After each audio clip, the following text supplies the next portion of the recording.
ली खमसतुन उतफी बिहा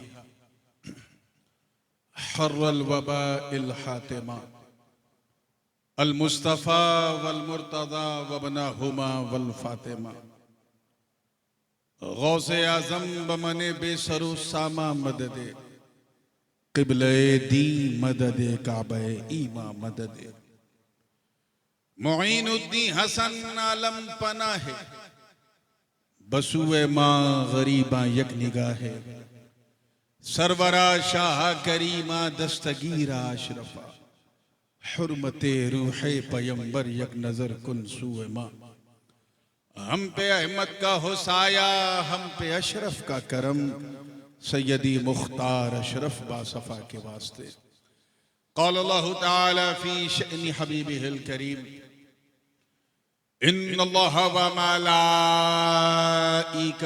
युसल्लूना अलन नबी या अय्युहल्लज़ीना आमनू सल्लु अलैहि व सल्लिमू तस्लीमा अल्लाहुम्मा सल्लि व सल्लिम व ज़िद व बारिक अला सय्यिदिना व मौलाना मुहम्मदिन व अला आलि सय्यिदिना व मौलाना मुहम्मदिन सल्लल्लाहु अलैहि व सल्लम सुब्हान रब्बिक रब्बिल इज़्ज़ति अम्मा यसिफून वसलामुन अलल मुरसलीन वल्हम्दुलिल्लाहि रब्बिल आलमीन बिहक़्क़ि ला इलाहा इल्लल्लाहु मुहम्मदुर रसूलुल्लाह।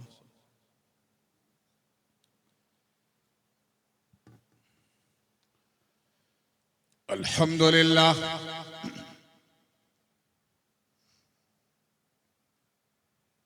अल्हम्दुलिल्लाहि हक़्क़ हम्दिहि वस्सलातु वस्सलामु अला मन ला नबिय्य मिन बअदिहि सय्यिदिना व मौलाना व मअवाना व मलजअना व ज़ुख़रिना व फ़ख़्रिना व नबिय्यिना व रसूलिना व हबीबिना व महबूबिना व क़ाइदिना व क़ुदवतिना व करीमिना व रहीमिना व शफ़ीइना यौमल अरज़ि अलल्लाह मुहम्मदिनिल मुस्तफ़ा सल्लल्लाहु तआला अलैहि वसल्लम व अला आलिहि व सहबिहि व अज़वाजिहि व इतरतिहि अम्मा बाद फ़अऊज़ु बिल्लाहि मिनश शैतानिर रजीम बिस्मिल्लाहिर रहमानिर रहीम ज़हरल फ़सादु फ़िल बर्रि वल बहरि बिमा कसबत ऐदिन नासि लियुज़ीक़हुम बअज़ल्लज़ी अमिलू लअल्लहुम यरजिऊन। सदक़ल्लाहुल अलियुल अज़ीम व बल्लगना रसूलुहुन नबियुल अमीनुल उम्मियुल करीम व नहनु अला ज़ालिका लमिनश शाहिदीन वश्शाकिरीन वल्हम्दुलिल्लाहि रब्बिल आलमीन।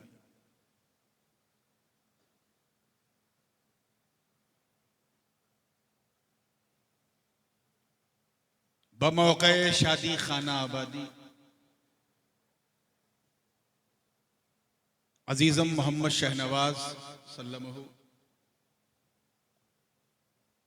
ये इंतहाई पुरनूर पुरसुरूर जलसे हुजूर आप सबको बहुत बहुत मुबारक हो। अल्लाह पाक इसकी नेमतें सआदतें और बरकतें हम सबको और ख़ासकर ज़ौजैन को अता फरमाए और इनकी अज़दवाजी ज़िंदगी को खुशहाल भी फरमाए खुश आबाद भी फरमाए। शह नशीन पे जलवा फरोज इंतहाई बावकार सादाते किराम व शहजादगाने वाला शान मेरे इंतहाई करम फरमा पीरे तरीक़त हज़रत अल्लामा पीर सैयद अब्दुल रशीद साहब क़िबला अल जीलानी और उनके बिरादर असगर हमारे सिकंदर बाबा व दीगर सादात किराम, शोराए इस्लाम, अइम्माए किराम और इस गर्म मौसम में गर्मी के साथ बैठी सुन्नी आवाम और दूर बैठकर मोहब्बत से कान लगा के सुनने वाली ख़वातीन इस्लाम, अस्सलामु अलैकुम व रहमतुल्लाहि व बरकातहू। मुझे खबर मिली है कि जब से जलसा चल रहा था तब से लगातार अताए आसमानी हो रही थी, नबी की नातखानी हो रही थी। नात पे नात, नात पे नात। मैंने सोचा मैं इसमें क्यों पीछे रहूं, मैं भी हुजूर का एक अदना सा नातखा हूं। मेरा भी खमीर कहीं ना कहीं तरन्नुम ही की मिट्टी से गूंदा गया है। इसलिए एक ताजा तरीन कलाम, अभी जो कलाम आपने सुना वो तो बिल्कुल ही ताजा था। इतना ताजा था कि शायद आप पहली बार सुना रहे थे, हाँ, वरना इतना अटकते भी ना, इतना ताजा था। लेकिन ये जो कलाम मैं सुनाने जा रहा हूं ये भी कोई बहुत बासी नहीं है। बस 2 साल पहले जब पूरी दुनिया लॉकडाउन थी, लोग अपने अपने घरों में कैद थे, अपनी अपनी मान्यताओं के अनुरूप लोग अपने अपने लोगों को पुकार रहे थे, उस वक्त हम क्या कर रहे थे तवज्जो चाहूंगा। किस तरह से बारगाह रिसालत में हमने इस्तिगासा पेश किया था। तो इससे पहले कि सुनाऊं गुनगुनाऊं, आइए झूम झूम कर बारगाह रिसालत वाले रिसालत में हदिये दुरूद पेश कर ले और पढ़ें अल्लाहुम्मा सल्ली अला सय्यिदिना मुहम्मद व अला आलि सय्यिदिना मुहम्मद व बारिक व सल्लिम सलातन व सलामन अलैका या रसूलल्लाह सल्लल्लाहु अलैहि वसल्लम। मतलब नजर कर रहा हूं।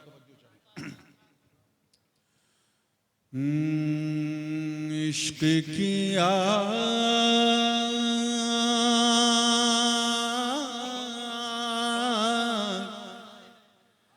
इश्क की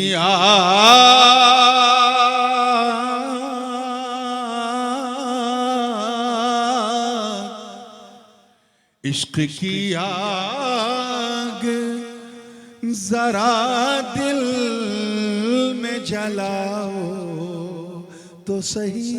सुभान अल्लाह। इश्क की आग जरा दिल में जलाओ, आप गड़बड़ न की तो सही। इश्क की आग जरा दिल में जलाओ तो सही। इश्क की आग जरा दिल में जलाओ तो सही। अरे अपनी सोई हुई तकदीर जगाओ तो सही। अपनी सोई, आंख पे हाथ धर के बैठने का नहीं मौका मिला है तो अपनी सोई हुई तकदीर जगाओ तो सही। इश्क की आग जरा दिल में जलाओ तो सही। बतौर खास पहला शेर नजर कर रहा हूं, आपको मुखातब किया है, आपसे मैं कह रहा हूं, आप लोगों से क्या कि सर झुकाएंगे जहां वाले तेरी चौखट पर। सर झुकाएंगे जहां वाले तेरी चौखट पर। अरे उनकी दहलीज पे सर अपना झुकाओ तो सही। बापू, उनकी दहलीज पे सर अपना झुकाओ तो सही। अपनी सोई हुई तकदीर जगाओ तो सही। शेर बतौर खास कि अपनी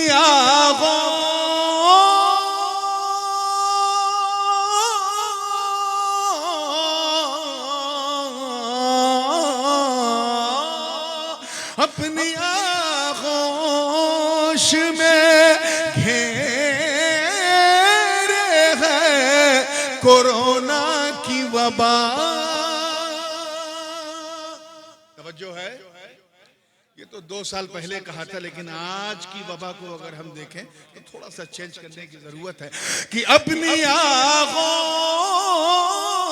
में घेरे है ये नफरत की हवा।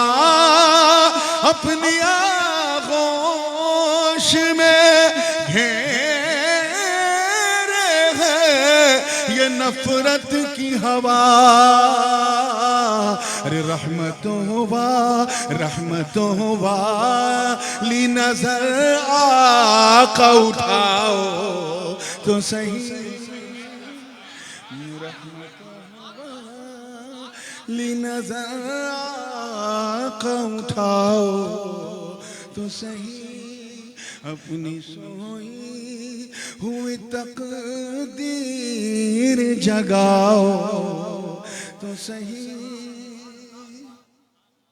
आपने अगर नजर नहीं उठाई रहमत वाली तो हम क्या हैं, हमारी हैसियत क्या है। तवज्जो चाहूंगा इस शेर पे कि मेरी औकात कहाँ मौजो तला तुम में चलूं।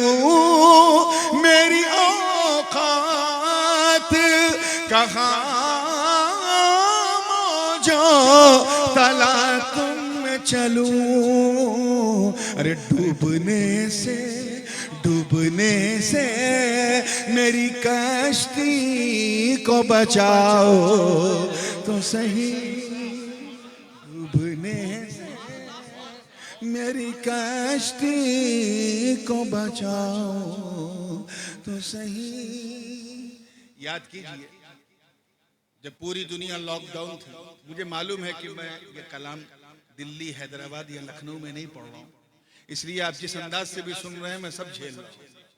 मुझे मालूम है कि उर्दू आपकी भाषा नहीं है, लेकिन आप समझेंगे नहीं ऐसी मेरी आशा भी नहीं है।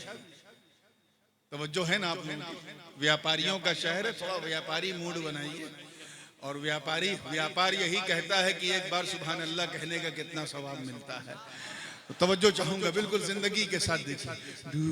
पूरी दुनिया जब लॉकडाउन थी, कैद थी, लोग हज नहीं कर पा रहे थे, उम्रा नहीं कर पा रहे थे। फिर अनलॉक शुरू हुआ और जैसे जैसे अनलॉक बढ़ता गया, लोग कचौछा, कलियर, अजमेर, दिल्ली जाने लगे। उम्रा हज नहीं जा पा रहे थे, मदीने की सुनहरी जाली नहीं देख पा रहे थे। मैं उनको तो मानता हूं जो भारत में नहीं रहते, वो परेशान थे, मगर भारतवासियों आपको टेंशन लेने की जरूरत नहीं। चाहे 10 साल लॉकडाउन लगा रहेगा, 10 साल ना जा पाते मदीने, तब भी कोई उलझन नहीं। क्यों? तवज्जो चाहूंगा इस शेर पे, हासिले कलाम शेर है। डूबने से मेरी कश्ती को बचाओ तो सही। तवज्जो है जिंदगी के जलवे गुम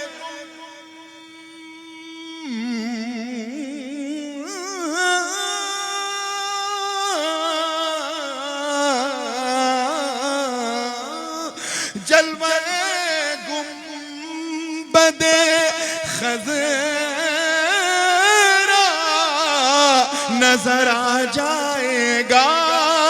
जलवे गुंबदे खज़रा नजर आ जाएगा। कब? ख्वाजे हिंद के दरबार में जाओ तो सही।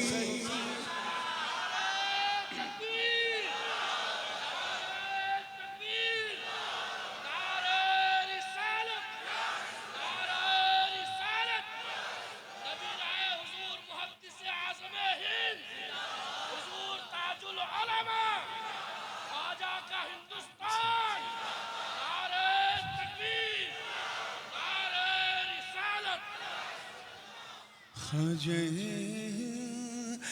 के दरबार में जाओ। यकीन मानो, ये अकीदत की रौ में नहीं, हकीकत की रोशनी में कह रहा हूं।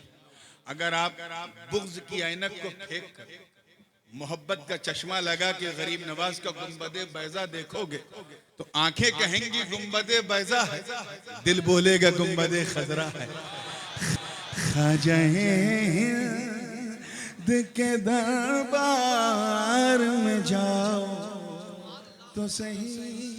कुछ लोगों ने अब जो शेर सुनाने जा रहा हूं उसे हासिल कलाम कहा। मेरी तमन्ना है और मैं देखना चाहता हूं पूरे मजमे में ये किसकी किसकी तमन्ना है। तवज्जो है आप लोग, देखिएगा।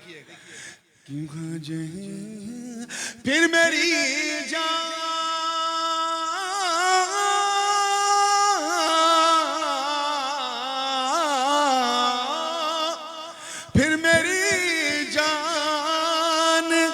निकल जाए तो परवाह नहीं। फिर मेरी जान निकल जाए तो परवाह नहीं। अरे आप एक बार आका, आप एक बार मेरे ख्वाब में आओ तो सही। आप एक बार मेरे ख्वाब में आओ। इस वक्त आप देख रहे हैं देश का माहौल क्या है, किस परिस्थिति से भारत की ये गंगा जमुना तहजीब जो है वो कितनी साजिशों से मिटाने की कोशिश की जा रही है। प्रेम सौहार्द धीरे धीरे घटता जा रहा है, संकीर्णता बहती जा रही है।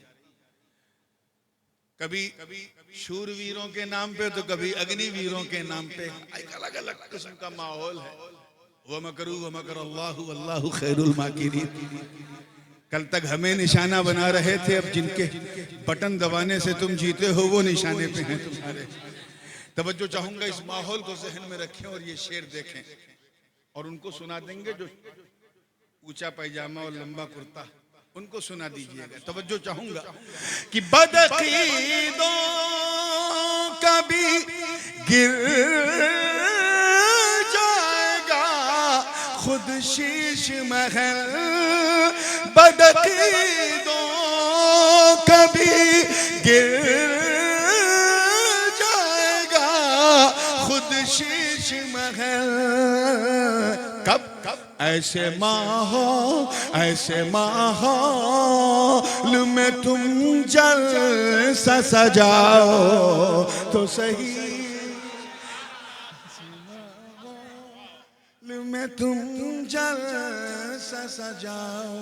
हालांकि मैंने ये नहीं कहा था, ये तो अभी मैंने कुर्सी पे बैठ के चेंज किया। मैंने कहा था कि उनके मीलाद की महफिल को सजाओ तो सही। अब आइए दुआओं के साथ मख्ता समत कर ले कि तुमको मिल जाएगी दारैन की नेमत ऐ नूर। तुमको मिल जाएगी दारैन की नेमत ऐ नूर। अरे नाते सरकार मदीने में सुनाओ तो सही। नाते सरकार मदीने में सुनाओ तो सही। दुरूद पाक पढ़ना। अल्लाहुम्मा सल्ली अला सय्यदना जद्दिल हसन वल हुसैन व अला आलि सय्यदना जद्दिल हसन वल हुसैन सलातु व सलामन अलैका या रसूलल्लाह सल्लल्लाहु अलैहि व आलिहि वसल्लम। Without any further delay, because we already got delayed from our scheduled time, भारतीय रेल की तरह आज ये जलसा भी अपने निर्धारित समय से थोड़ा विलंब है। और इस वक्त तो भारतीय रेल इतनी विलंब है कि ना पूछो। हमारे इलाके में तो पता नहीं चल भी रही है कि नहीं।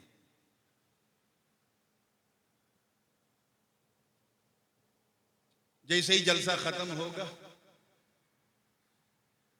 इस जलसे के जितने दूल्हे हैं वो उतर जाएंगे और शादी का दूल्हा जो है वो सज जाएगा और बारात निकलेगी।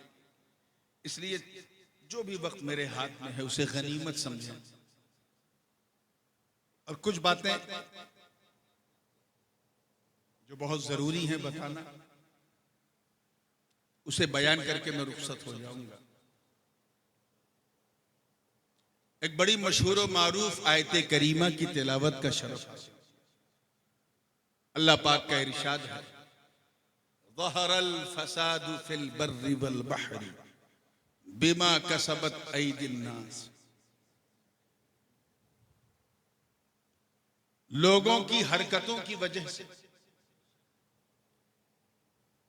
फितनो फसाद बहरो बर यानी खुश्की और तरी में पैदा हो गए। लोगों की वजह से खुद लोगों ने फसाद पैदा किया। अल्लाह ताला इरशाद फरमाता है, लियुज़ीक़हुम बअदल्लज़ी अमिलू। और ये फसाद उन पर इसलिए मुसल्लत किया हमने ताकि हम उन्हें मजा चखाएं उस चीज का जो उन्होंने करतूतें की। और ये अल्लाह का एहसान है कि वो यही मजा चखा देता है, नहीं तो जहन्नम का अजाब तो बहुत खतरनाक है। लअल्लहुम यरजिऊन, ताकि मजा चखते चखते चखते चखते वो अल्लाह की बारगाह में रुजू कर ले।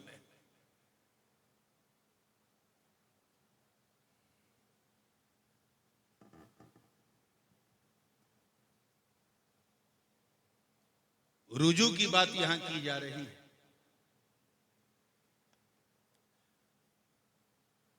अगर रिजल्ट की आप बात करें इस आयत का जो नतीजा है तो वो यही है कि ये फसाद इसीलिए मुसल्लत हुए, ये वबाएं इसीलिए आई, ये मुसीबतें, ये फितने, ये फसाद, ये कत्लो गारतगरी, ताकि हम अपनी करतूतों को याद करें और अल्लाह की बारगाह में रुजू करें। रुजू करें यानी उसी की तरफ लौटें। क्या? थोड़ा सा बोलें ताकि मुझे लगे कि मैं लक्षद्वीप या पुंडुचेरी में नहीं बोल रहा हूं।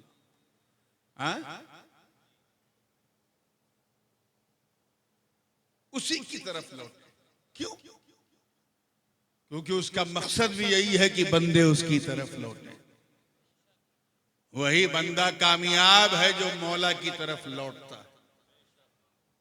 खुद उसने फरमाया एक मकाम पे लौटाने के लिए कि वत्तबि सबील मन अनाब इलैया। आला हजरत फाजिल बरेलवी रहमतुल्लाह ताला अलैह ने इसका तर्जुमा फरमाया कि राह चल उसकी जो तुझे मेरी जानिब रुजू लाए। नहीं समझ में आया ना? आएगा भी नहीं, क्योंकि इस तर्जुमे को समझने के लिए जहन भी आला चाहिए, समझने वाला चाहिए।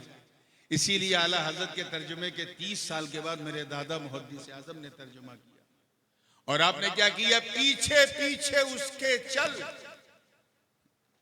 जो तुझे अल्लाह की तरफ पलटा के लाए। एकदम क्लियर तर्जुमा। कामयाब भी वही है जो अल्लाह की जानिब लौटने का इरादा रखता है। और एक आयत तो इतनी मशहूर है लौटने के ताल्लुक से कि न जाने कितने चचा बचपन से लेके 55 तक सुनते आ रहे हैं। और मेरी दुआ है कि 55 से लेकर कब्रिस्तान के मदफन तक सुनते रहो। चलते फिरते उठते बैठते हम लोग ये पढ़ते रहते हैं। किसी का जनाजा देखते पट से मुंह से ये आयत निकलती। और हमारे यहाँ यूपी में रशीद बाबा तो जानते हैं, बिजली चली जाए तो लोग इस आयत को पढ़ते हैं। अब इतना कुलू दे दिया, अब तो समझ गए होगे क्या है। इन्ना लिल्लाहि व इन्ना इलैहि राजिऊन। आप सोचेंगे कि यार ये शादी के मौके पे ये आयत, ये तो इंतकाल वाली आयत है। तो मियाँ इसी आयत में तसव्वुफ का पूरा समंदर इसके अंदर नजर आता है। तर्जुमा क्या है? इन्ना लिल्लाहि व इन्ना इलैहि राजिऊन, यानी हम अल्लाह के हैं और उसी की तरफ लौटने वाले। We belong to Allah Almighty and we will return on to Allah Almighty। तो ये इतने एग्जाम्पल मैंने आयतों के जरिए इसलिए दिए ताकि आप समझ जाएं कि हम यहां बसने के लिए नहीं आए, अल्लाह की तरफ लौटने के लिए आए। हमारा मकसद सिर्फ एक है कि उसकी बारगाह में लौटें तो जरा सेहतमंद होके लौटें, बीमार होके न लौटें। लौटना आपको भी है, आपके बाप को भी है। बड़े से बड़े तुर्रम खां पैदा हुए, वो भी लौट के उधर ही गए। कामयाब वो है जो सेहतमंदी के साथ लौट के जाए। जैसे कामयाब बच्चा वो है जो दुनिया में आवे तो ना लंगड़ा हो, ना लूला हो, ना अंधा हो, ना बहरा हो, ना गूंगा हो। इसीलिए उसे पलटा करके जब नर्स पीठ ठोक करके जांचती है और बच्चा रोता है तो कहती हेल्थी चाइल्ड, स्वस्थ बच्चा। लेकिन अगर वही काना होता, लंगड़ा होता, अंधा होता, बहरा होता, गूंगा होता तो कहते इनकम्प्लीट है, कंप्लीट नहीं। अब जब ये बात मैंने छेड़ दी है तो चलो इसको और थोड़ा तफसील से कैच करो। लौटना वही होता है जहां से सफर शुरू होता है। जैसे अगर आप मोरबी से जाएं अहमदाबाद और शाम को लौट करके अहमदाबाद से मोरबी आ जाए तो बिल्कुल यू आर इंटाइटल्ड टू से, आप ये कह सकते हैं कि मैं अहमदाबाद गया और लौटकर मोरबी आया। क्यों? क्योंकि आपकी यात्रा मोरबी से शुरू होकर मोरबी पे खत्म हो गई। लेकिन अगर आप मोरबी से अहमदाबाद जाएं, अहमदाबाद से बड़ौदा जाएं, बड़ौदा से सूरत जाएं और सूरत जाके कहें कि मैं लौटकर सूरत आया, तो ये लौटना नहीं माना जाएगा, क्योंकि लौटा वहीं जाता है जहां से सफर शुरू होता। तो ये लौटना बता रहा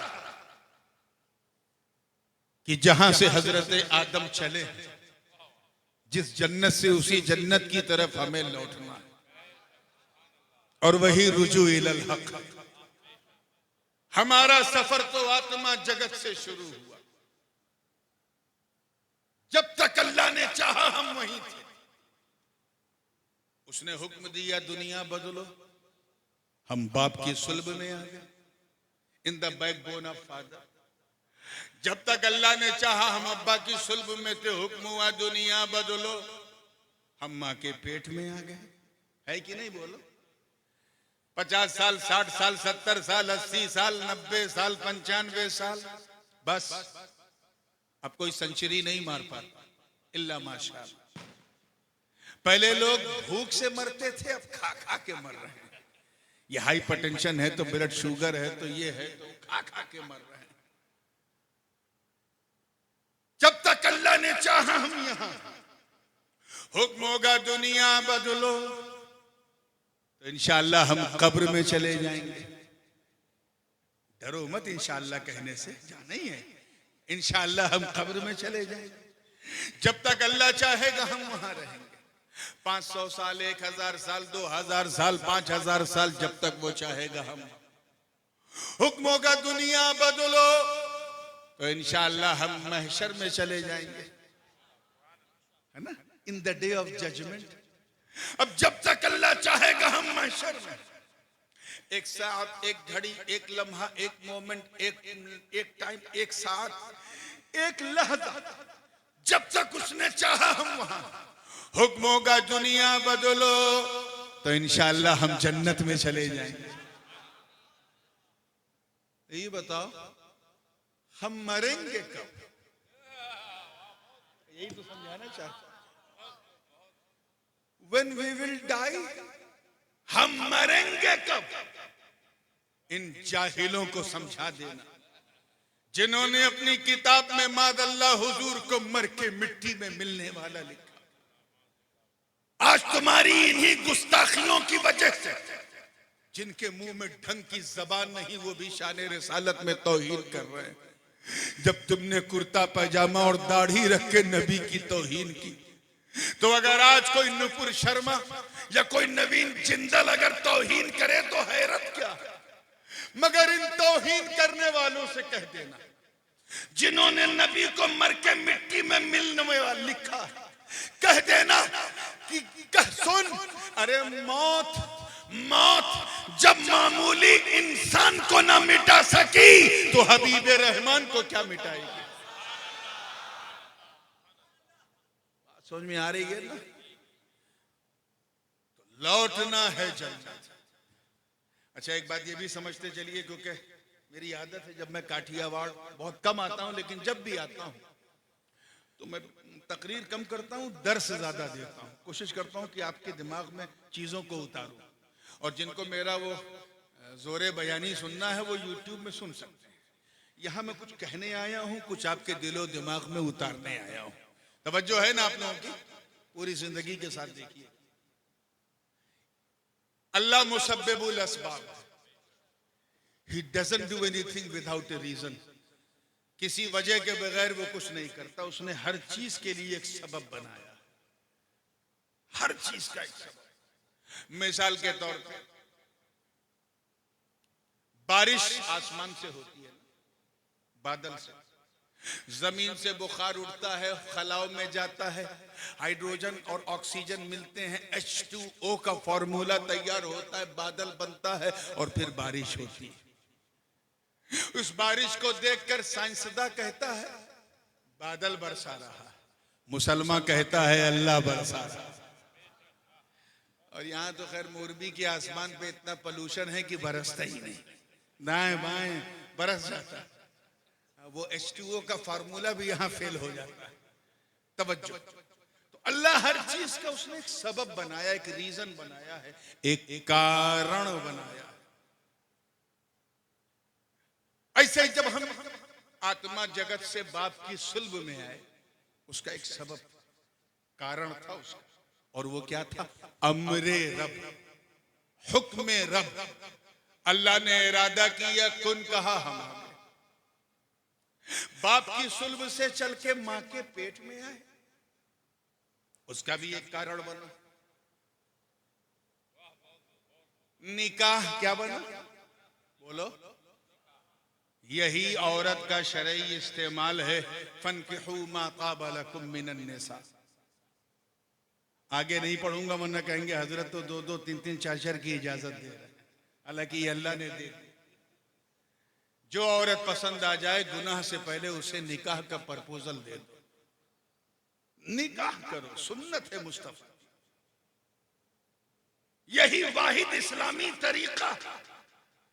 वरना गैर शरई इस्तेमाल तो औरतों का इतना हो गया है कि साबुन तेल के एडवर्टाइजमेंट में औरत, एयरपोर्ट पे औरत, फ्लाइट के अंदर एयर होस्टेस है तो औरत, ऑफिसों में जाओ तो औरत का, टाइपराइटर देखो तो औरत। अब तो ये है कि टोल में औरत, हर जगह औरतों को बेचा जा रहा है, उन्हें सड़क छाप बनाया जा रहा है।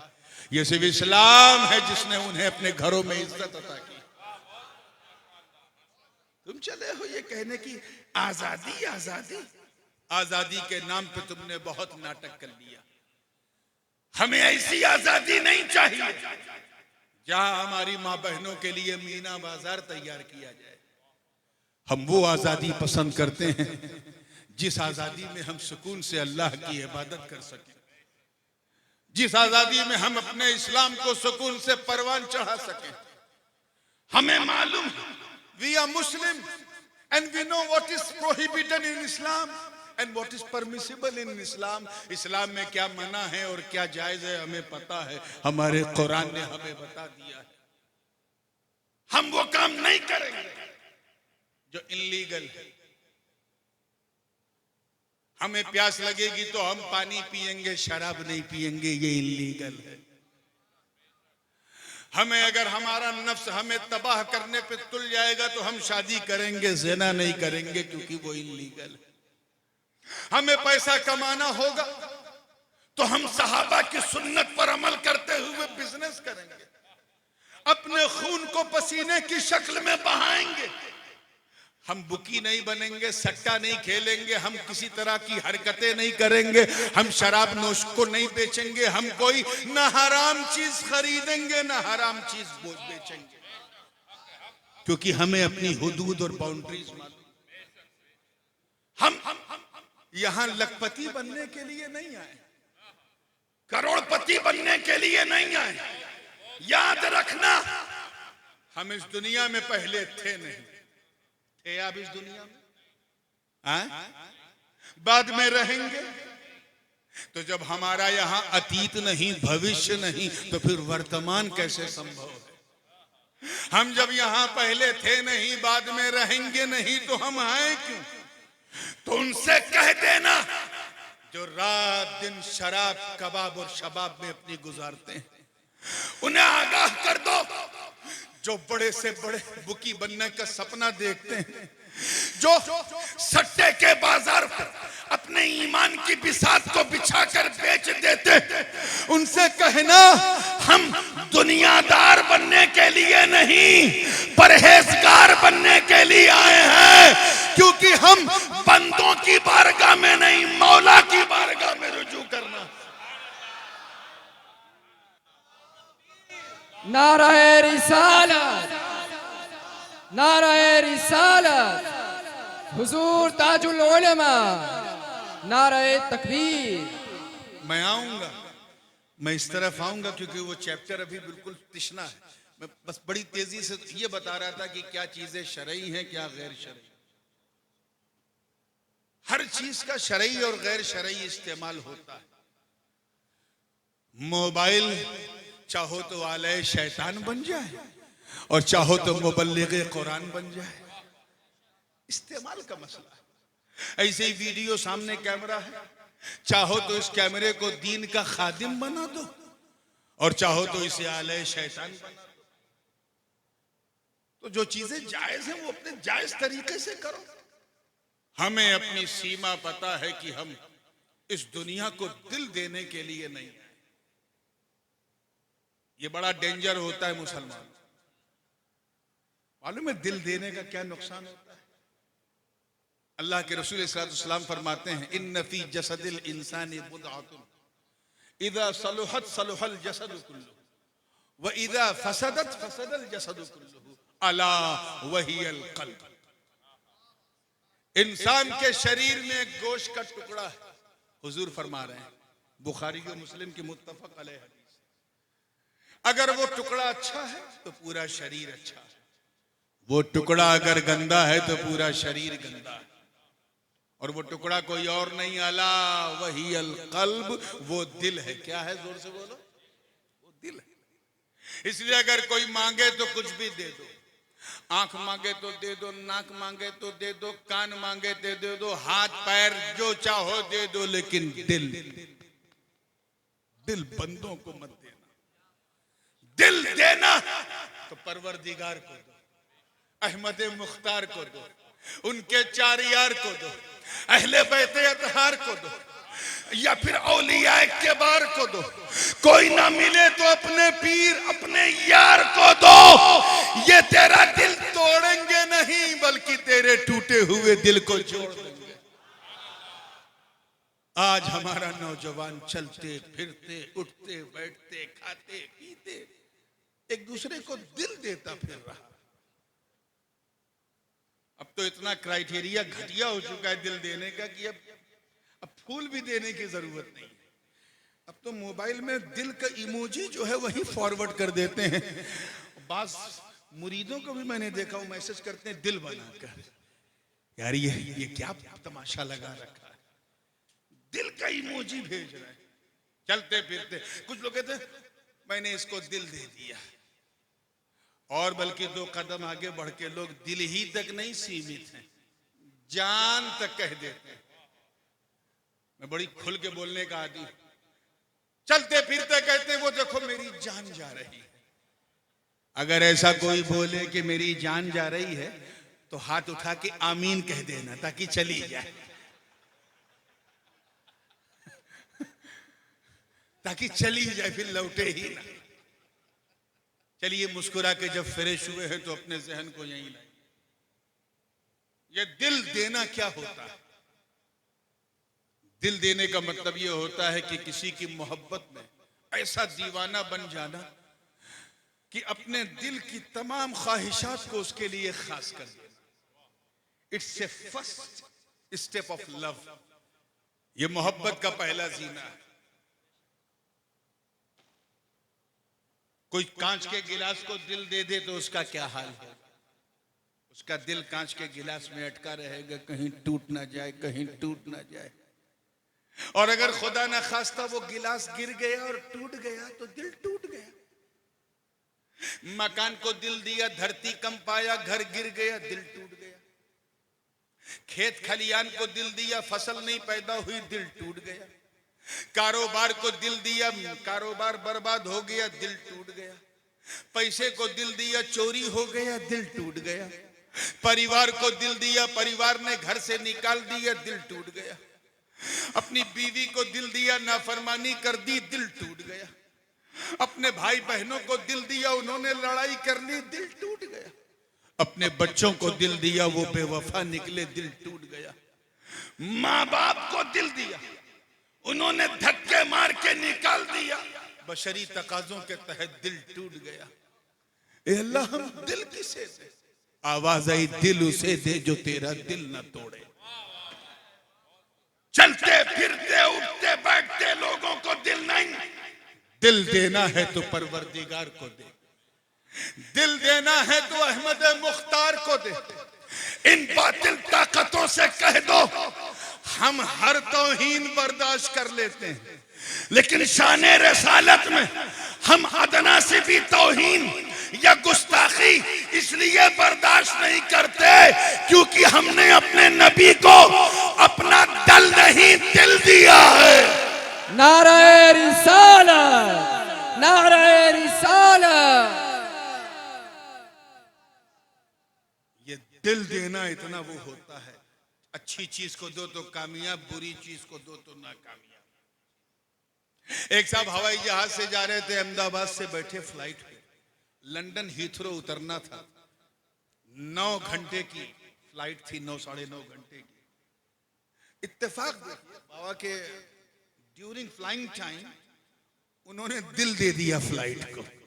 ही fall in love with the flight. हुआ क्या? जब दिल दे दिया तो मना रहे थे, अल्लाह लंदन अभी ना आए, लंदन अभी ना आए, लंदन अभी ना आए। लोग दुआ करते हैं जल्दी आए, मैं उतरूं, वो कर रहे थे ना आए। अब अल्लाह जाने क्या देखा उन्होंने जहाज में, पता नहीं वो इंटीरियर पसंद आया या सीट कंफर्ट पसंद आया या एयर होस्टेस पसंद आई, अल्लाह जाने क्या पसंद आया, लेकिन दिल दे दिया। नतीजा ये हुआ कि जब फ्लाइट लैंड हुआ तो जितने पैसेंजर थे उन्होंने ओवरहेड लॉकर खोला और धड़ाधड़ इमिग्रेशन की तरफ बढ़ गए। जनाब बैठे, हिल ही नहीं रहे। तो ये बताओ, वो फ्लाइट में बैठने से वो जहाज उनका हो जाएगा? बोलो जोर से, पीछे वाले बोलो। 8-9 घंटे की जर्नी में दिल देने से वो फ्लाइट उनका हो जाएगा? वो 200 करोड़ का फ्लाइट उनका हो जाएगा? न उनका होगा न उनके बाप का। उनसे गलती क्या हुई? उन्होंने ऐसी चीज को दिल दिया जिस पे उनका अधिकार नहीं था, जिस पे उनका हक नहीं था, जहां उनको परमानेंट नहीं रहना था, उसे दिल दे दिया। ये गलती हो गई। अब सारे पैसेंजर उतर गए तो इसका मतलब ये नहीं कि उन्हें नहीं उतारा जाएगा। वो खुद नहीं उतरेंगे तो ग्राउंड स्टाफ वाले धक्के मार के उतारेंगे। क्यों? क्योंकि तुमने ऐसी चीज को दिल दिया जिसे तुम्हें छोड़ना था। मुझे बताओ मोरबी के गयूर मुसलमानों, जब 9-10 घंटे की फ्लाइंग टाइम में जहाज को दिल देने से जहाज तेरा ना हुआ, तुझे छोड़ना पड़ा, तो 70-80 साल की जिंदगी में अगर तूने इस दुनिया को दिल दे दिया तो ये दुनिया तेरी कैसे होगी। इसलिए कामयाब होना है तो इससे पहले कि दुनिया छोड़ना पड़े तू दुनियादारी छोड़, अय्यारी छोड़, मक्कारी छोड़, धोखेबाजी छोड़, शराब नोशी छोड़, सट्टेबाजी छोड़ और ऐसा बंदा बन के दिखा कि न कोई मीडिया वाला तेरे खिलाफ खड़ा हो, न अमेरिका खड़ा हो, न इजराइल खड़ा हो और सब ये कहे कि वाह जब बंदा ऐसा है तो इसका मौला कैसा हो। नारे तकबीर, नारे रिसालत, हुजूर ताजुल उलमा, नारे तकबीर। क्लियर हो रहा है ना? हाँ, अब आइए कदम और आगे बढ़ते हैं। तो अब मैं अर्ज कर रहा था हर चीज का शरई और गैर शरई इस्तेमाल। हम अपनी हुदूद को जानते हैं। अल्लाह ने इंसान बनाए और सबसे आखिर में इंसानों को बनाया। उसका करम है कि उसने सारा जहान बनाया इंसान के लिए और इंसान को बनाया अपनी जात के लिए। अगर आप जानवरों को देखें तो कई चीजें हम में और उनमें सिमिलर है। उन्हें भी नींद आती, हमें भी नींद आती, उन्हें भी भूख लगती, हमें भी भूख लगती है। उनके अंदर भी डिजायर है, हमारे अंदर भी डिजायर है। उनमें भी तवालुदो तनासुल है, हम में भी तवालुदो तनासुल है। उनकी भी जनरेशन चलती है, हमारी भी जनरेशन चलती है। सिमिलर है कि नहीं बोलो? लेकिन फर्क क्या है कि जानवर को जब भूख लगती वो हराम हलाल नहीं देखता, जहां मुंह चाहता है मार देता। चारा मिल गया तो चारा खा लेगा, गारा मिल गया तो गारा खा लेगा, भूखा नहीं रहे। हम ये देखेंगे कि क्या हमारे लिए हलाल है, क्या हमारे लिए हराम। ऐसा नहीं कि हम अहमदाबाद में जाएंगे और KFC लिखा देखा और हम जुट गए, ये भी नहीं पूछा कि पता नहीं हलाल है कि नहीं। हम ये जानने की कोशिश करेंगे कि इज इट हलाल और हराम। ये इंसान, ये मुसलमान की शान। ऐसे ही जानवरों को भी प्यास लगती, हमें भी प्यास लगती, मगर हम में और जानवर में फर्क ये है कि जानवर कहीं भी पानी पी लेता है। दरिया में मिले पी लेगा, तालाब में मिले पी लेगा, ना मिले तो नाली में मिले पी लेगा। लेकिन हम ये देखेंगे पानी साफ है कि नहीं, पाक है कि नहीं, हलाल है कि नहीं। मुसलमान मर जाएगा लेकिन शराब को मुंह नहीं लगाएगा, वो हराम चीज को नहीं छुएगा, क्योंकि उसे मालूम है कि एज ए मुस्लिम अगर हमने ऐसा किया तो हम में और जानवरों में फर्क क्या रह जाएगा। ऐसे ही लस्ट है, बहुत ही खुल के बताने के मूड में। डिजायर है, एम्बिशन है, वासना है, शहवत है, और आसान कर दूं तो सेक्स है। ये जानवरों में भी, इंसान में भी, मगर फर्क ये कि जानवर ये नहीं देखता कि मेरे लिए हलाल क्या है, हराम क्या है। वो जहां चाहता है मुंह मार देता, मगर मुसलमान अपनी इस ख्वाहिश को पूरी करने के लिए अपने मुस्तफा की सुन्नत निकाह पे अमल करता है। इसीलिए सरकार ने फरमाया ये मेरी वो सुन्नत है कि जो इस सुन्नत से फिर गया वो मुझसे फिर गया। हम अपनी जरूरतों को पूरी करेंगे मगर under the umbrella of Islam, इस्लाम की छत्र छाया में रह के करेंगे। हम कमाएंगे तो इस्लाम की छत्र छाया में, हम पिएंगे खाएंगे तो इस्लाम की छत्र छाया में, हम अपना जीवन व्यतीत करेंगे वो भी इस्लाम की छत्र छाया में। क्योंकि हम जानते हैं कि हम इस दुनिया में न पहले थे न बाद में रहेंगे। हमें इस स्टेशन से बढ़कर अगले स्टेशन कब्र में जाना है। जिस तरह हम इस दुनिया में आए थे तो बिल्कुल स्वस्थ थे, न अंधे थे, न बहरे थे, न लूले थे, न लंगड़े थे। इसी तरह जब हम कब्र में जाएंगे तो हम ऐसे बन के जाएं, न हम शराबी हो, न हम कबाबी हो, न हम बुकी हो, न हम बेवफा हो, बल्कि ऐसे बंदे बन के जाएं की नकीरें देखते कहते नम कदौमतिल अरूस, अरे सोचा जैसे नई नवेली दुल्हन होती है। वो देखे तो कह दे वाह, जब उम्मती ऐसा है तो नबी कैसा होगा, जब मुरीद ऐसा है तो इसका पीर कैसा होगा। ये है मेरे दोस्त, ये रीजन था। अच्छा, अब इस दुनिया से हम अगली दुनिया कब्र में जाएंगे। कहां जाएंगे? डरो मत, कहां जाएंगे? बोलो, कब्र में जाएंगे। वहां जाने का कारण क्या होगा? कब्ज़े रूह। हजरत मलकुल मौत जनाब इज़राइल अलैहिस्सलाम हमारी रूह निकालेंगे, हम इस दुनिया से निकल के उस दुनिया में चले जाएंगे। ये कारण बना। अच्छा, कब्र के बाद अगली दुनिया है महशर। महशर, वहां जाने का सबब क्या होगा, कारण क्या होगा? आवाज आई सूरे इसराफील। हजरत इसराफील अलैहिस्सलाम शंख फूकेंगे, सूर फूकेंगे, सारे मुर्दे कब्रों से निकल के महशर में चले जाएंगे। क्लियर हो गया?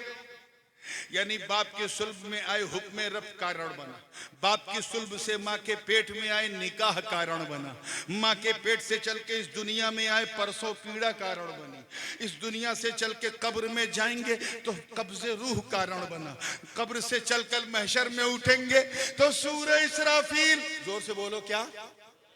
उसके बाद अगली दुनिया, आखिरी दुनिया, फाइनल डेस्टिनेशन, हमारा गंतव्य वो जन्नत है। जन्नत, वहां जाएंगे तो उसका कारण क्या होगा? आवाज़ आई शफाअत मुस्तफा।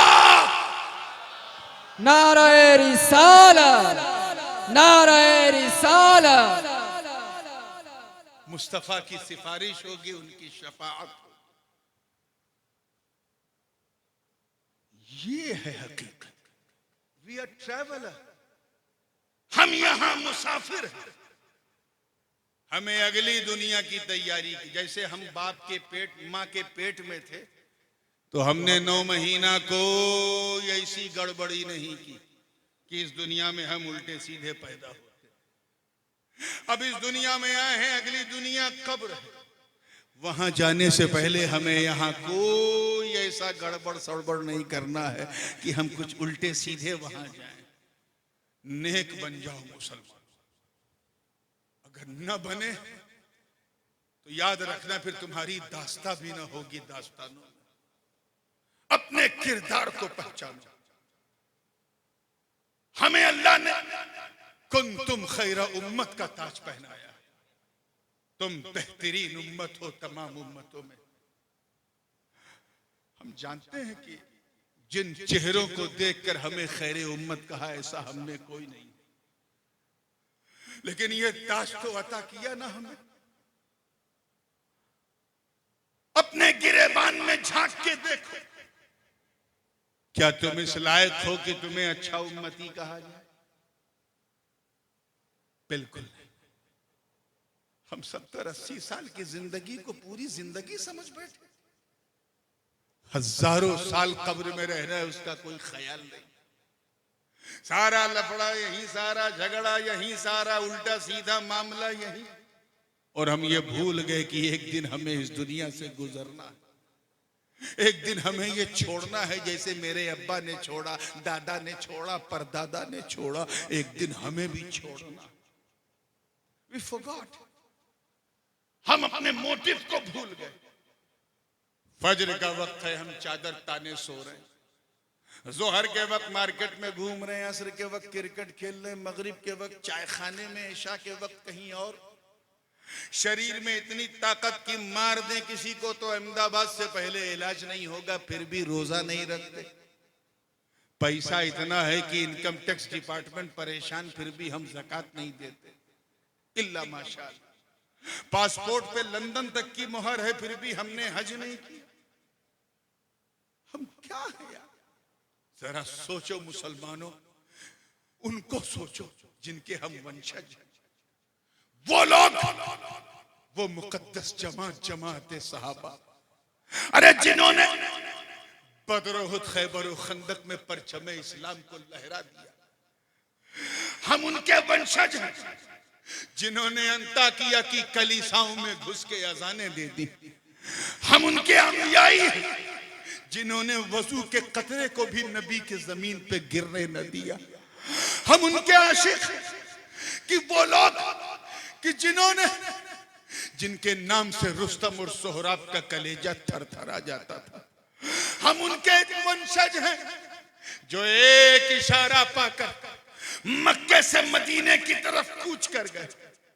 वो लोग अल्लाहू अकबर जिन्होंने अपनी नई नवेली दुल्हन को बिस्तरे आरूस पर सिर्फ इसलिए छोड़ दिया क्योंकि कान में सदाए रहील सुन लिया था। अरे वो लोग जिनके बारे में शायरे मशरिक ने कहा कि दश्त तो दश्त है, दरिया भी न छोड़े हमने, बहरे जुल्मात में दौड़ा दिए घोड़े हमने। क्या हम इस लायक हैं कि हम उनका अनुयायी अपने आप को कहें? बिल्कुल नहीं। यही हमारी बदअमलियां, यही बदकिरदारियां, यही बेहयाइयां, यही हमारी माँ बहनों की बेपर्दगी, यही हमारे मुआशरे में फैलती बिदातें, शादी के नाम पर दिखावे के दिखावे, बिदती रस्में, गैर इस्लामी तरीके, यही हमारा तरीके जिंदगी जिसने हमारे ऊपर गैरों को हंसने का मौका दिया, बोलने का मौका दिया। कल हमने सबको कानून और संविधान दिया था। There was no any jury system before Islam. When the Islam came on the earth, Islam introduced the system of jurisprudence. ये जो आज संविधान की बात की जा रही है, 1450 बरस पहले सबसे पहले इस्लाम ने सिखाया। लोगों ने हमसे लिया, हम कुछ न सीख सके। साइंस कुरान के जरिए इस्लाम ने बताया। अस्पानिया में सबसे पहले चमचे से खाने का सलीका हमने सिखाया। ओटोमन एम्पायर उस्मानियों के जमाने में कैसे कैसे मिंजनीक के जरिए बम गिराए जाए, इस्लाम ने सिखाया। मिसाइल कैसे बनाया जाए, वो तो टीपू सुल्तान ने सिखा ही दिया था। लाल किला हमने बनाया, ताजमहल हमने बनाया, ये सब इसी भारत में बना।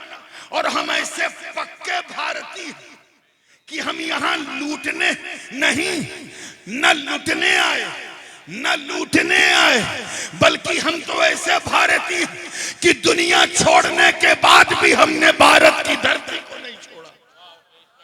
मिटे भी तो 2 गज जमीन लेके यहीं बसे हैं। मिक्सिंग करने की जरूरत नहीं है। हम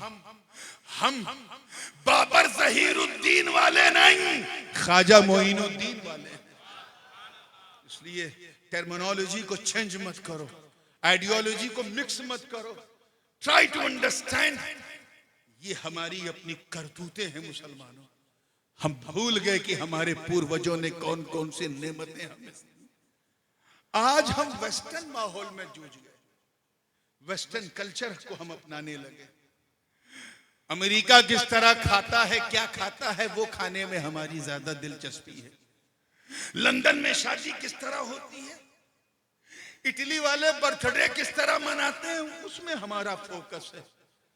और इसीलिए आज हमारी ये हालत है। याद रखना, एक बात मैं खास तौर से कहना चाहता हूं मेरे दोस्तों। हजरत ख्वाजा हसन बसरी का तो नाम सुना होगा, रज़ी अल्लाह ताला। तमाम सलासिल उन्हीं की तरफ जाके मुंतही होते हैं। कादरियों के पीर हैं, चिश्तियों के पीर हैं, सोहरवर्दियों के पीर हैं। उमवी जमाने में एक बड़ा क्रूर शासक था, उसका नाम था हज्जाज बिन यूसुफ। क्या नाम था? नाम सुना? बहुत जालिम, इतना जालिम जाबिर कि सहाबा और ताबईन के खून से उसने अपने हाथों को रंग रखा था। अपने ही गुरु को उसने साइड में, मरवान को साइड में बैठाल के मार्गदर्शक बना दिया और खुद कुर्सी पे बैठ गया। और गुरु के जमाने में जो सिक्का चलता था बसरा में, उस सिक्के को डिमोनेटाइज कर दिया, बंद कर दिया और नया सिक्का चलाया, नोटबंदी कर दिया। ऐसा शासक था वो कि उसने पूरे सिस्टम को अपने कंट्रोल में कर रखा था। जुल्म और बर्बरियत, इंसानियत नाम की चीज उसके अंदर नहीं थी। ऐसा शासक कि पूरे मीडिया तंत्र को उसने अपने कंट्रोल में कर रखा था। उसके खिलाफ जो कुछ बोलता था उसे डिटेंशन सेंटर में डाल देता था और वहां ज़दोकोप किया जाता था, सताया जाता था, मारा जाता था। और जो उसकी हाँ में हाँ मिलाए उन चाटुकारों को अपने सीने से लगाता था। ऐसा शासक। मैं हज्जाज बिन यूसुफ की बात कर रहा हूं। आपका दिमाग कहीं और तो नहीं जा रहा है ना? अच्छा, अगर जा रहा है तो आप फ्री हैं। लेकिन हज्जाज बिन यूसुफ इतना जालिम था, इतना जालिम सफाक था। एक दिन ख्वाजा हसन बसरी की बारगाह में एक शख्स आया, उनका मुरीद। तो हुजूर, ये हज्जाज बिन यूसुफ इतना जालिम, इतना जाबिर, ये बसरा का हाकिम, अल्लाह इसे हटा क्यों नहीं देता? इसे कुर्सी से उतार क्यों नहीं देता? इतना कहा था हजरत ख्वाजा हसन बसरी ने फरमाया, सन मा जा अल हज्जाज इल्ला बिजुनूबिना। हज्जाज बिन यूसुफ सिर्फ हमारे गुनाहों की वजह से आया है। ट्राई टू अंडरस्टैंड, समझने की कोशिश करो। सिर्फ हमारे गुनाहों की वजह से। मोरबी वालों जरा सोचो, आज से लगभग 1400 बरस पहले के गुनहगारों को देखकर ख्वाजा हसन बसरी ने कहा था कि हमने इतने गुनाह किए हैं कि अल्लाह ने हम पर ये मुसीबत नाजिल की है। इतना जालिम इंसान हमारे सरों पे है। आज के गुनहगारों को देखते, बेशरम बेहया सट्टेबाजों को देखते, ये बेगैरत शराबियों को देखते, ये कलमा पढ़कर मुस्तफा के सुन्नत का मजाक उड़ाने वाले इन नाम नेहाद मुसलमानों को अगर वो देखते तो क्या कहते? मोरबी वालों जरा सोचो, जब 1400 बरस पहले उस दौर के गुनहगारों की वजह से अगर हज्जाज बिन यूसुफ हमारे सरों पे मुसल्लत था, तो अगर आज हमारे सरों पे कोई जालिम है तो हमें कोई अधिकार नहीं शिकायत करने का, बल्कि अपने गिरेबान में झांको, अपने मौला की तरफ रुजू करो, रोवो, गिड़गिड़ाओ, माफी मांगो, इतना माफी मांगो कि तेरा रब अपने करम से उस जालिम को कुर्सी से उतार। तुम्हें कोई अनैतिक कार्य करने की जरूरत नहीं है। याद रहे, ये भारत है, संवैधानिक संस्थाएं हैं यहाँ, संविधान पे आधारित इसका पूरा ताना बाना है। ये पत्थर फेंकना, ये सब फेंकना, ये सब इस्लामी तालीमात के खिलाफ। ये उपद्रव पैदा करना, माहौल में हिंसा को अपनाना, इसका तो कोई धर्म में इसकी कोई जगह नहीं हो। इस्लाम में तो बिल्कुल इसकी कोई जगह नहीं है। तुम्हें किसी किस्म की लड़ाई नहीं, कोई उपद्रव नहीं। तुम अगर पूरी कायनात का नक्शा बदलना चाहते हो, अगर तुम चाहते हो कि तुम्हारी आजान आफाको अनफुस में सुनाई पड़े, अगर तुम कुफ्र के ऐवान में इस्लाम की शमा रोशन करना चाहते हो, तो तुम्हें तलवार नहीं किरदार को अपनाना पड़ेगा। अहमद मुख्तार के किरदार को अपनाओ। मैं इज्जते रब्बे काबा की कसम उठा के कहता हूं, मुसलमानों, अगर तुमने अपने किरदार को संभाल लिया, बचा लिया और पक्के मुसलमान बन गए, तो इस शांति प्रिय माहौल में तुम एक ऐसा वातावरण पैदा कर सकते हो कि तुम्हें देखकर लोग कहेंगे, वाह, जब मुसलमान ऐसा है तो इस्लाम जरूर अच्छा हो। अपने किरदार को बनाओ। कोई अनैतिक कार्य करने की न भारत में जरूरत है, न किसी धर्म में। There is no place of violence in any religion. There is no place of patharbazi, stone throwing in any country, in any religion. ऐसा कोई सोशल मीडिया पे अगर मैसेज आवे तो उसे फॉरवर्ड नहीं करना है, पढ़ते ही डिलीट कर देना और सच्चे मुसलमान बन के जीना है। एक और मिसाल इस हवाले से मैं दे दूं ताकि दूध का दूध, पानी का पानी हो जाए। ये हमारी करतूत है। जैसा कि अल्लाह पाक ने फरमाया, ये फितना फसाद ये हमने तुम पर इसलिए मुसल्लत किए ताकि हम तुम्हें मजा चखाएं उन चीजों का जो तुमने खुद की है, और मजा चखते चखते तुम अल्लाह की तरफ रुजू कर लोगे एक दिन। एक बात मैं और अर्ज कर दूं, उसके बाद मैं बात को समेट दूंगा क्योंकि वक्त काफी हो गया है और मैं समझता हूं जितनी इस्लाह मुझे करनी थी, अगर कोई बात भी मेरी दिल में उतर गई तो आज का ये जलसा कामयाब हो गया। और मैं पहले अर्ज कर चुका हूं, जो लोग मेरी फायरी और इंस्पायरी तकरीरें सुनने के आदी हैं वो बराए करम मोबाइल में सुन लेंगे। आज मैं कुछ सुनाने, कुछ कहने और कुछ प्यार से समझाने आया। एक और मिसाल दे, हजरत ख्वाजा ओवैसे करनी रज़ी अल्लाह ताला, नाम सुना है ना? बिन देखे ये आलम था ओवैसे करनी, सरकार की सुन सुन के खबर झूम रहे, सैयदुत ताबईन, ख्वाजाओं के ख्वाजा। हजरत मखदूम पाक फरमाते हैं कि तरके सल्तनत जब मैंने नहीं की थी तो ये अज़कारे ओवैसिया की शान थी कि जिसने मेरे दिल से दुनिया की मोहब्बत को इतना खत्म कर दिया कि मेरे लिए राजशाही को छोड़ना ऐसे ही लगा जैसे कोई बच्चा इल्म सीखने के लिए अपना घर छोड़ता है। ये हजरत ओवैसे करनी के अज़कार की बरकत है। वाकया मशहूर है कि जंगल में आप इबादत कर रहे थे, आपकी बकरियां सुकून से घास चर रही थी और एक भेड़िया गर्दन घुमा घुमा के बकरियों की रक्षा कर रहा था।